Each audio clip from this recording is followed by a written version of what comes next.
এটা আমাদের জন্য দুঃখজনক, আমাদের জন্য হতাশার যে গণ অভ্যুত্থানের 2 বছরের মাথায়ও আমাদেরকে বিচারের দাবিতে আজও রাজপথে হাজির হতে হচ্ছে। আওয়ামী লীগ বিগত 16-17 বছরে অসংখ্য গুম খুন গণহত্যা চালিয়েছে এদেশের সাধারণ মানুষের উপরে, বিরোধী দলীয় নেতাকর্মীদের উপরে। তার ফলশ্রুতিতে গণ অভ্যুত্থানের মুখে পরে শেখ হাসিনাকে পালিয়ে যেতে হয়েছিল দিল্লিতে। এই সরকার, নতুন সরকার গঠিত হওয়ার পরে গত 4 মাসে আইসিটিতে নতুন কোনো রায় আমরা এখন পর্যন্ত দেখি নাই। হিউস্টনে রকিং টেস্টি, সীমানা ছাড়াও নিজেকে হারাও। নতুন কোনো তদন্তের রিপোর্ট এখন পর্যন্ত দাখিল হয় নাই।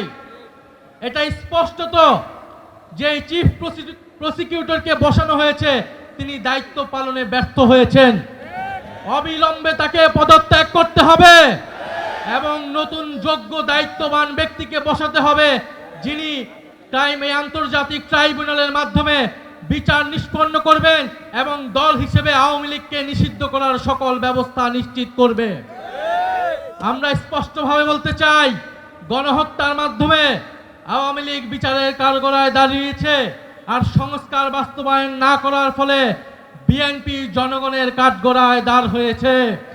এই 2 শক্তির বিরুদ্ধে আমাদেরকে এখন সমানভাবে লড়াই চালিয়ে যেতে হবে। সংস্কার, বিচার এবং বাংলাদেশের সার্বভৌমত্ব রক্ষার জন্য 11 দলীয় ঐক্যের নেতৃত্বে আমাদের এই লড়াই সংসদ এবং সংসদের বাইরে আমরা চালিয়ে যাব।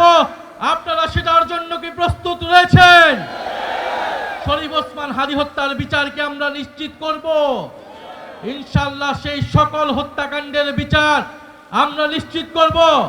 এবং আরেকটি কথা বলে দিতে চাই, আওয়ামী লীগ একটি ফ্যাসিস্ট, গণহত্যাকারী এবং সন্ত্রাসবাদী সংগঠন।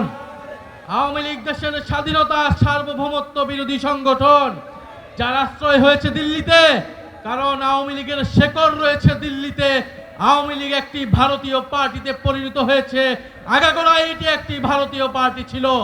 ফলে আওয়ামী লীগের দেশে আসার, আওয়ামী লীগের রাজনীতি করার সুযোগ বাংলাদেশে 5ই আগস্টেই সমাপ্ত হয়েছে। যারা সমঝোতা করছে, যারা নতুন করে স্বপ্ন দেখছে আওয়ামী লীগকে রাজনীতিতে পুনর্বাসিত করার, তাদের পরিণতি আওয়ামী লীগের মতোই হবে। আমরা স্পষ্টভাবে বলতে চাই, আইনমন্ত্রী বিচার করা না করার কারণে তিনি স্পষ্ট ব্যর্থ হয়েছেন। স্বরাষ্ট্রমন্ত্রী নিরাপত্তা দিতে না পারায় তিনি ব্যর্থ হয়েছেন। তথ্যমন্ত্রী তিনি স্পষ্টভাবে ব্যর্থ হয়েছেন।